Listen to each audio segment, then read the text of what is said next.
I'm Andrew Alabamers, and this is Dead on Arrival. In these videos, I discuss bad or unsuccessful locomotives and establish my thoughts on them, as well as why I leave them off extinct or favorites lists and never build them. The purpose of these videos are to inform and educate, and not to insult viewers.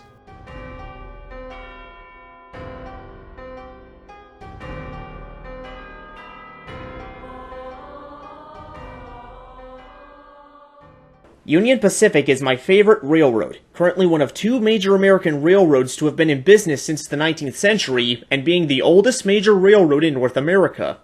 It is also famous for having the largest locomotives to ever exist, such as the 9000 Series 412-2s, 4884 Big Boys, General Electric GTELs, and the EMD DDA-40X.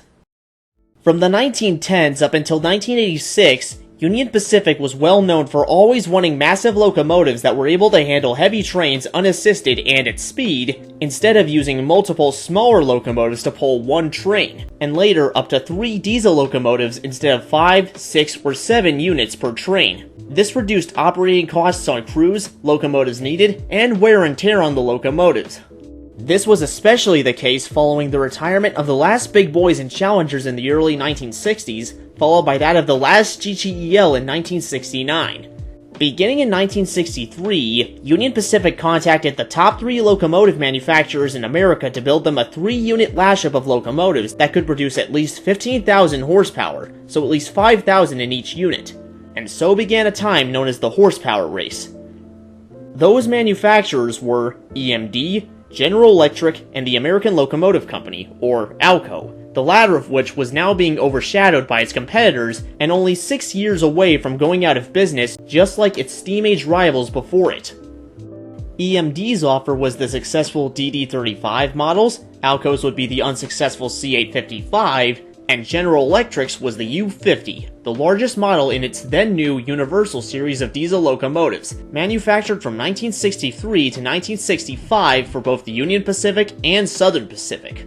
The U50 had a B+B-B+B wheel arrangement, using recycled trucks from scrapped Gen 2 GTELs with span bolsters, and like the DD35 models, turned out to be a successful and satisfactory locomotive for Union Pacific, though not as much as the DD35s of it.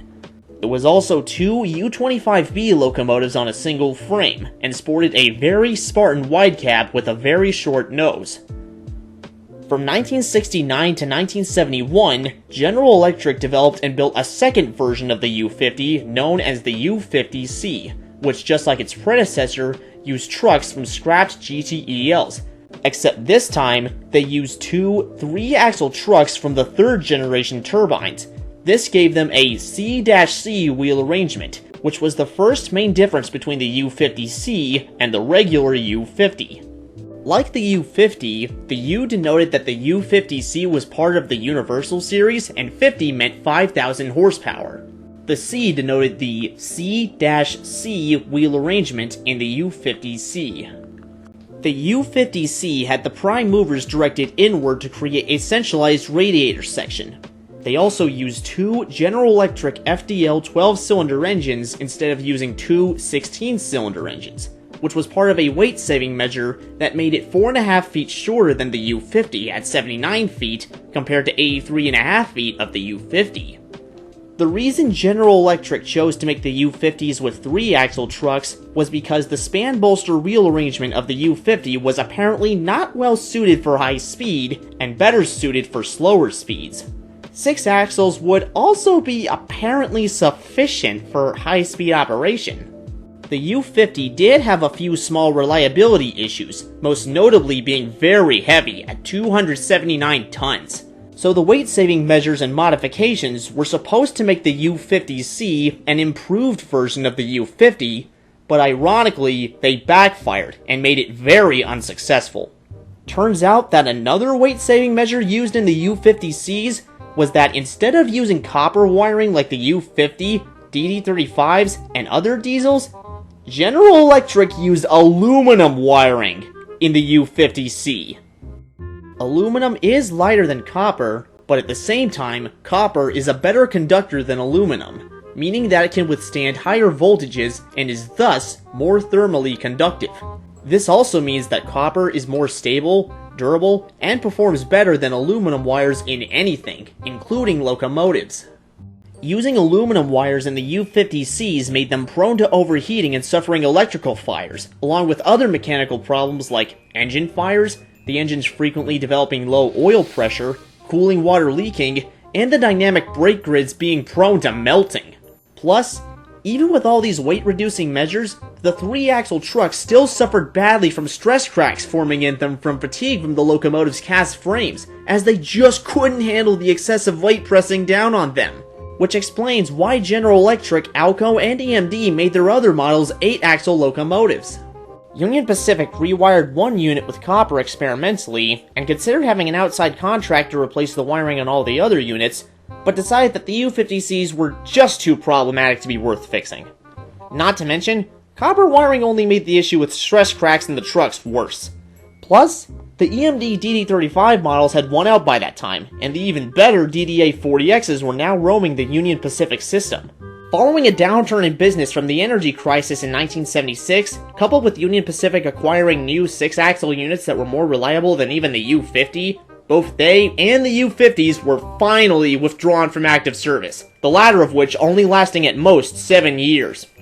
It's definitely disappointing that all the Union Pacific and Southern Pacific U50s were scrapped by 1977, but it was no surprise nor disappointing that all the U50Cs had been scrapped by 1978. They did not deserve to be preserved like the U50s, DD35 models, and DDA40Xs. They were evidently a stupider design as a result of using that aluminum wiring and not having enough axles to hold them up. Definitely General Electric should have made 4-axle trucks for them to ride on and used recycled 3-axle turbine trucks for smaller locomotives and used copper wiring, instead of making what in my opinion was a rather lazy decision they did. It's also a mixture of my fact and opinion. Oh, and the U50Cs were also weaker than the U50s as a result of using smaller engines and less axles.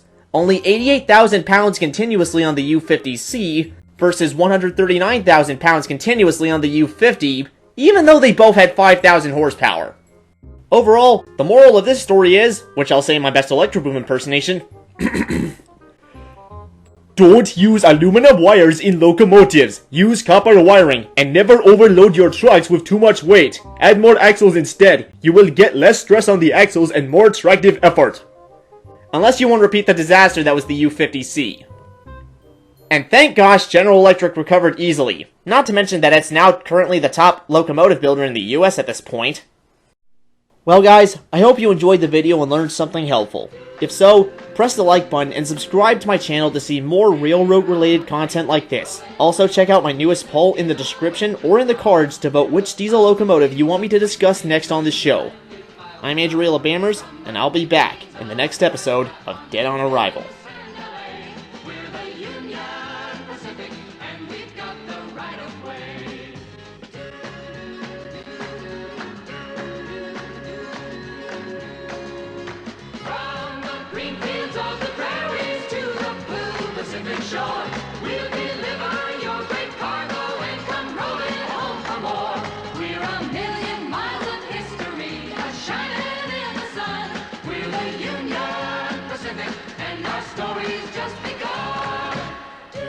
We're the Union Pacific Railroad people.